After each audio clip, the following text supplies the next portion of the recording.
can you explain the context of carbon accounting standards? Yes, thank you, Rina. And first of all, I'm very happy that we have this opportunity to touch a so important topic.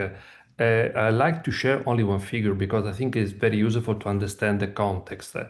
Here you can see the package of standard in connection with the carbon accounting, but only for the quantification, but for the full MRVA, monitoring, reporting, verification, and accreditation. I don't want to go too in detail in all the content on the different standards that are part of this figure, but I can only, separate in some way what is above and below this line.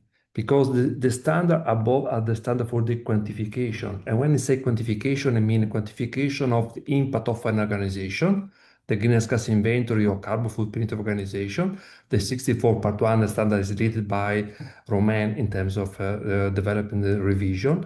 The one in connection with the product, 67, this is one that I'm leading and convening in terms of leadership. And the 64 part 2 in connection with the project. And below this line, we have all the standard for the conformity assessment here. So we have a verification and validation, and the accreditation, and the competence of validation and verification team. So you can see a lot of line, a lot of figure. To say it is quite a complex context, but this is also important because this context is very solid. It's very important because it's the same rules that can be applied at international level to cover all MRVA activities.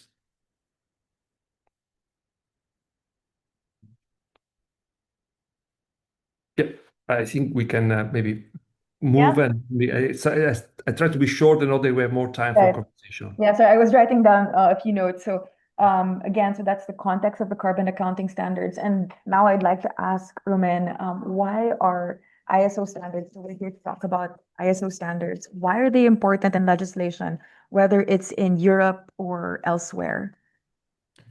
Well, the first point is the fact that those standards developed by the International Standardization Organization are what we call international harmonized standard. So that means that those standards are developed based on the consensus approach, and they involve all the key members of the ISO. So that means basically all the different national standardization bodies that are part of the International Standardization Organization are contributing to the development of those standards, which are, as precise by Daniele just before, I would say the basics, really the ABC of GHG accounting. So they are really the foundation for any GHG reduction plan or transition plan to be developed later by the companies. So, and what is really important is that those standards, as I said, are developed based on consensus approach among all the members from all around the world. And it's really important, especially in the current context where there are more and more GHG accounting and reporting schemes that are developed all around the world. And that means that whatever your company is based in Australia or Brazil or Germany or Canada, those standards are used in the same way by the companies. And when you are verified by an independent expert, that you are verified by the same rule. So it's really important for consistency and to ensure that a GHG inventory made by a company in country A is the same as a GHG inventory made by a company B in another country, and it's the same for the carbon footprint of product. So from a consistency perspective, and yeah, it's really important, especially to support the development of the public policies related to GHG. We can also add some example, Roiman, because for example, for the verification and accreditation side, we know there are complexity in terms of the voluntary and the mandatory market. And it's very interesting that even the most important tool at the European level, that is UTS, for the accreditation is fully based on 40 or 65. And even the AVR, the regulation for the verification, is based on 64 part 3, sorry, 40,064 part 3, the standard I mentioned before. And then if we move to MRV shipping, there's another very important rules at the European level for the shipping sector. Or if we move to ICAO CORSIA, the scheme that's managed by the International Organization for the Civil Aviation. So always ISO standard is the reference for the verification and accreditation. So it's very important to merge, the voluntary and the mandatory markets because it's creating more effectiveness in the system. Yeah, and where it's important to have those standards available for free, we start the discussion on the free access for those standards, is especially true for the regulatory context, because from a perspective, you should have access to the same content wherever you are based, for instance, especially in Europe, for instance, if you are based in Germany or France or Italy, you should have access to the same level of information and the same materials to implement the law. So it's about the equality facing the law. So you can't use those standards in a regulatory context if they are not available for free. So, and that's especially underlined by the European Court of Justice in a recent decision made this year. I'm thinking, to react to the comment of Romain, when we have a meeting, I think it was in relation to the carbon neutrality process we had in Paris. And there was a very interesting intervention of a US representative. It was a person that was previously involved in the White House. And she explained us that when her boss asked to have more clarity in terms of what the content of 64 part 1 probably, she had to start with the process to have the authorization to buy the standard, to read what is written inside, to assess if the content could be feasible, interesting for their political purposes. That requires, I don't know, 7 days or 10 days. It's an enormous amount of time. So it's not the point of the price that they need to pay, because obviously the White House is not about to spend €100, but there is the point to the barrier to the knowledge. And it's a very important point, because the barrier to the knowledge at the end is not allowing for the circulation of the information and to have the same approach that Romain explained before in terms of the same rules all over the world.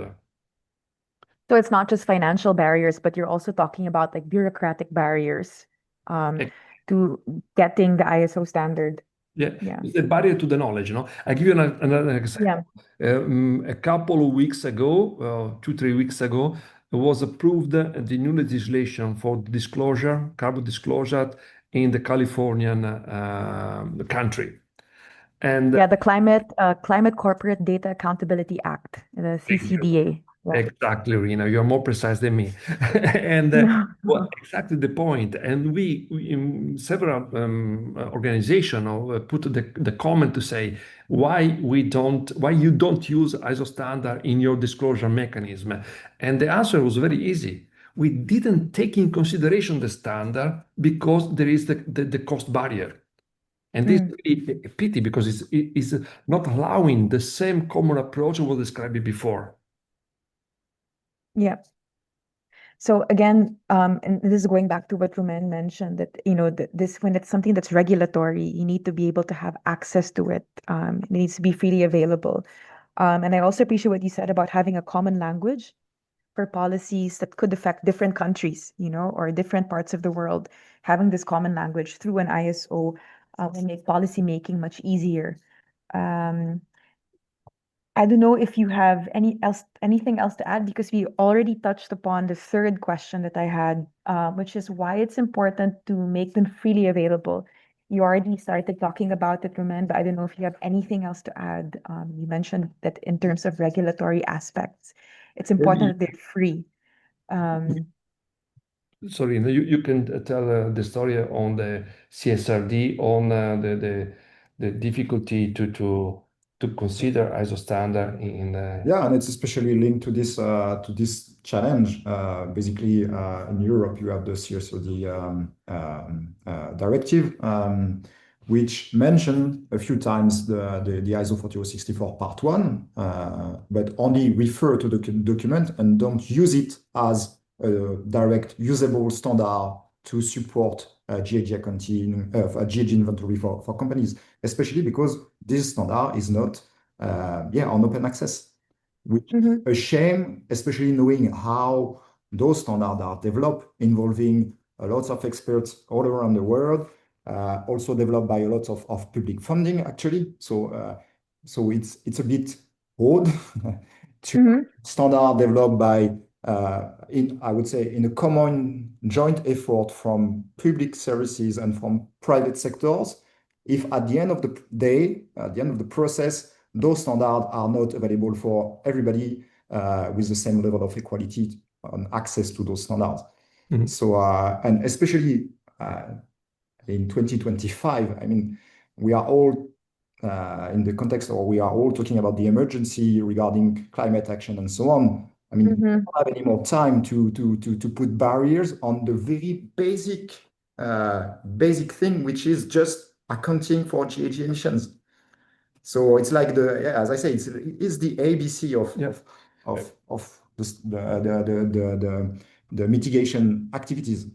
Let me add something in terms of to complement the answer of Romain about the important representativeness also of these standards. It's important to underline that the participation is open to all countries. And when we say all country, we can have the most developed country together with less developing country, and to this whole sector in terms of industrial sector and all stakeholders. So we have at the same table the NGO, we have the representative of the government, of the environmental agency, important companies, consultant, verification bodies. So we have really a large spectrum of representatives. And this creates a very complexity in the process. Believe me, it's very complex when you need to manage 1,000 of comments, and not on the base of their own decision, but on the base of the consensus. So it's a very difficult, strong process, but the result at the end is really something that is already accepted at the international level. And so there's a question in the chat, but I also wanted to ask more about, so ISO standards are normally not freely available. And you mentioned that because it's an emergency, because there's a climate emergency as part of climate action, it has to be freely available. Right? Is that what you're saying? Yeah, and I think there are good examples, for instance, in the recent past with the COVID context, where a lot of standards were made freely available to ensure that everybody has access to the standard to develop the relevant material for health, for instance. And considering the climate emergency that will affect everybody all around the world, I mean, that would make sense to have those standards available for free, because it's a question of common goods. Yes. Okay. Common good. Yeah, and there is also another important point. ISO committed in the context of the London Declaration. The London Declaration implies that the all standardization body at the international level says they want to work in the direction of the fight against climate change. The point is, if you are a standard provider, what is the most valuable action that you can do in order to give your contribution in this direction? It's very clear. To make the most important standard freely available, because this is really the action that is valuable. It's more than a lot of other, commitment, hypotheses, and theoretical approaches. This is something very concrete that you can put on the market that is really in connection with your business activities. Yes. And I don't know if you have anything else to add. There's a question in the chat. So this is from Mark. I don't know, Mark, if you want to open your camera, or I can read it, or if you want to unmute yourself, but if not, I will read it. Mark is from specialty chemicals industry. What is the relationship between ISO 14041 and the ones presented by Romain, or the ones we were talking about? Yes. As far as I remember, the 14041 life cycle assessment. Yeah, it was for life cycle assessment, and I think this document was withdrawn, so is no longer relevant standard, an existing standard. And the life cycle assessment are usually dedicated to assessment of product, the life cycle assessment of product. while the 14064 part 1 is really about the GHG inventory for companies. And it is a standard that exists since 2006. So it's about 20 years of existence for this document. It has been already revised once, and the latest version was published in 2018. And if you look at the evolution of these standards between the first version in 2006, sorry, and 2018, for instance, there was a focus that on the standard to made mandatory when you use the standard to make mandatory the quantification and the reporting of direct emission and all significant indirect emissions, which was the first standard to really make a clear requirement on those GHG emission, the direct and significant indirect emission, which is basically what all the current mandatory regulatory schemes under development require since a few years. So this standards was already, I would say, in advance. Front runner. Yeah, in advance from the compared to the regulatory context. And so, I mean, it doesn't mean, in fact, it would be useless to start to reinvent the wheel and redevelop new standards while the relevant standards are already existing and they are just, here. Behind the paywall. Yeah.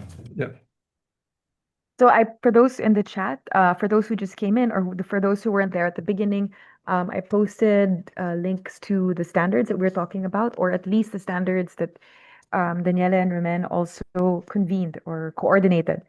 And yes.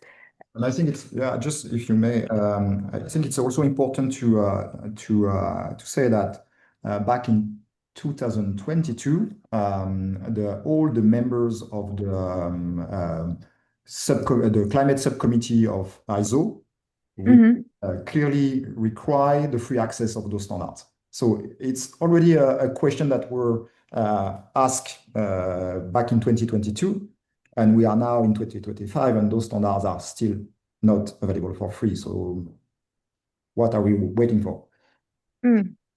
Yeah, I want to add something in connection with what Romain said before, when you mentioned the indirect emission, direct and indirect emission. And this is something that could be seen from two different perspectives, because we are discussing on 40 or 67 and 64 part 1, carbon footprint for product and the greenhouse gas inventory of organization.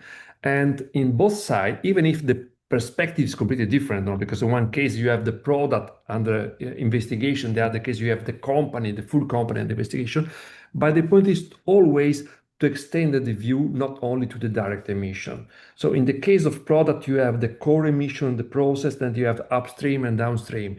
In the case of organization, you have the central emission of the company, the indirect emission in connection with electricity, and all the other indirect emission. We have 6 categories to describe this kind of complexity. So, and we are pushing always more in the company with the idea that we are facing two different sides of the same coin, because at the end the numbers then are all the same. We need only to treat in different way, but always thinking, having a look at perspective to the correct, the core direct emission and all the other indirect emission. So it provides a more comprehensive view of the emissions of a company or an organization or a product. And it's fundamental because, you know, climate change is not something that you can solve by yourself. You need to be in connection in the network and the value chain, including all the involvement of the supplier and what is the upstream activities is fundamental. So if you are able to account for this kind of emission directly in your inventory, in your carbon footprint of product, then you'll be able to give value to the action performed by your supplier. Yeah. I think it's especially important now since many companies are outsourcing their emissions in a way. And so you don't get a full picture of their emissions if you don't do it comprehensively. I don't know if anybody else in the chat or in the call would like to ask a question. So thank you, Mark, for the question. Do you have any questions, any doubts even about this? if not, I can add something in terms of the business model of ISO, because um, uh, uh, the business model is based on the possibility to sell standard. The revenue is coming from selling standard on the market. But at the same time, in the connection with the carbon accounting, as I showed at the beginning, 64 part 1 and 67 are only two pieces of the puzzles. So the complexity of the full MRVA is not only the standard that I showed before, but there's also the PCR, there are also the guidelines, specific guideline for sectoral guideline, etc. So to leave only these two standards freely available is not really a damage in terms of business for ISO. It's really a point of vision to have the capacity to understand that allowing to have this standard freely available is also a way to have a better recognition of ISO, and then could be mentioned directly in the mandatory requirement in the regulation and the directive, for example. So this is another point of view. It's not, we don't want to disrupt the business model of ISO. It needs to be clear, because otherwise somebody can say you are, dreamer that is out of the world. I think. Yeah, I mean it's no regret action for an organization like ISO to give free access to those standards. So yeah, and as I said, yeah, once it will be done, those standards will be then usable for regulatory context for everywhere in the world in the same consistent way. So yeah. It's no regret. So there's a question in the chat, from Yizang. How do ISO standards link with greenhouse gas protocol standards? Any key differences and any regulatory implications? But they are clearly linked. The 64 part 1, the ISO 14064 part 1 and the GHG protocol are closely linked. The main difference is that in one hand you have a private standard, and in the other hand you have an international harmonized standard that was validated and developed by once, as Daniele explained, by all the national standardization body all around the world, whatever they are developing or developed country. So in one hand you have, as I said, an international standards, and in the other hand a private standard. And and for the regulatory implication, maybe just my personal opinion, but it would be weird to have a private standard imposed by the law. So while there are already international standards that exist and that can be used wherever in the world. So that's the point. And in order to see the differences, the specific differences you can see in ISO 14068 part 1 in carbon neutrality, there is a specific annex describing in a very, very precise way which are the most important differences. But in terms of use at the regulatory level is also another point of unfair competition. Because it's not the point of the greenhouse gas protocol, because obviously they are more than free to make the standard freely available. But the point is that from the ISO perspective, you cannot expect it to be competitive with another reference that's freely available if you have the payment barrier. And this is fundamental. It's not a critical problem when you are in the market. Because in the business-to-business approach, every company can decide which standard use, which standard impose to their supplier, which other scheme can be developed on the basis of specific standards. Not the point. The point is when you move to the political arena, when a regulatory context, then the situation is different. There is one point of opportunity mentioned by Romain that we expect that official standards are mentioned in the regulatory context, not the private document, but even a point of fair competition, because if the standard is freely available, then the regulator can decide if go in the direction of greenhouse gas protocol of ISO. If it's not freely available, there is no choice. You mentioned before the decision of the European Court. I can even give you the example in France. Since 2012 in France, there is a specific regulation for companies with more than 500 employees to quantify and report their GHG emissions. And back in the preparatory work for this regulation, there was this question about which standard to use for this regulation. And actually, the France was not able to impose the ISO 40064 Part 1 for this reason, because it's not available for free. So, in reality, what the technical expert had to do in the past is to basically rewrite the same standard for a specific for a regulatory context, which is just a waste of time, while just referring to the ISO 40064 Part 1 would have been the best option.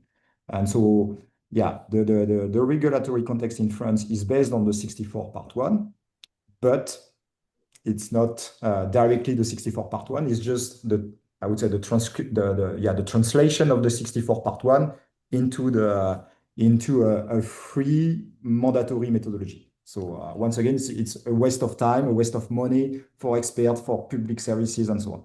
Rina, let me add something in connection on what can happen when ISO standard is not used.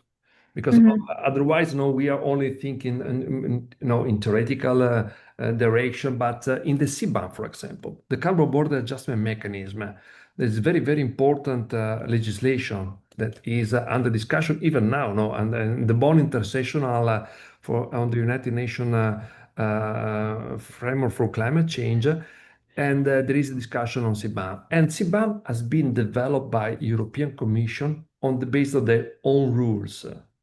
And this creates a lot of discussion, because in the country, not European countries, they need to read another document. They need to quantify their emission on the basis of other standards. This is a regional standard in the case of European Commission. So again, if the idea in the legislation is to use ISO standard, even with some modifications if needed, then you can go in a company in Korea, a company in Japan, a company in USA, and you can speak the same language.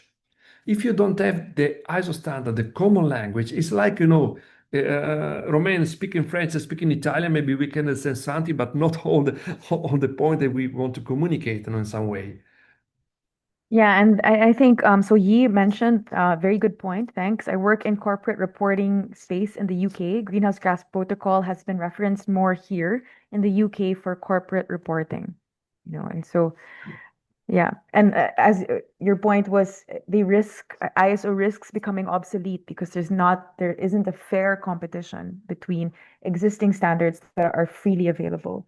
And in particular, sorry if I interrupted you, this moment, because we are in the phase where we are in the acceleration, a very, very important acceleration in terms of the voluntary market, in terms of MDC, in terms of the mandatory context. And if we don't have now the behavior, if you don't decide now to go in direction for the voluntary standard, will be the end of the story, in my view. And so one of the you already mentioned this earlier, but again, I guess my last question is, why is it important to have such standards, carbon accounting standards, that are internationally harmonized? You mentioned that one of the advantages of this ISO standard is the fact that it was born from a consensus of different people working from different areas of the world. But why is this especially important? Yeah, it could be very interesting to participate in one meeting of the ISO working group. You have around the table a representative from USA, India, Brazil, Germany, Philippines, Japan, China. These representatives are part of the context. It's completely different. Very well developed country, a developing country, an emerging economy. And at the same time, we're a representative of big companies. We have Apple, Dow Chemical, Netflix that are part of our working groups. At the same time, we have the representative of the government. So it's not easy to find the really common ground on the basis of consensus.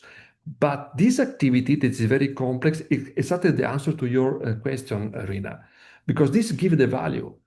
Because in this way, you have a document that's really the synthesis of what is the best way to move in the direction of a fair carbon accounting. Yeah, and those standards are already approved and endorsed by the national standardization bodies in all of those countries all around the world. So, I mean, they are here and already approved. So you just need to use it. And what is true for,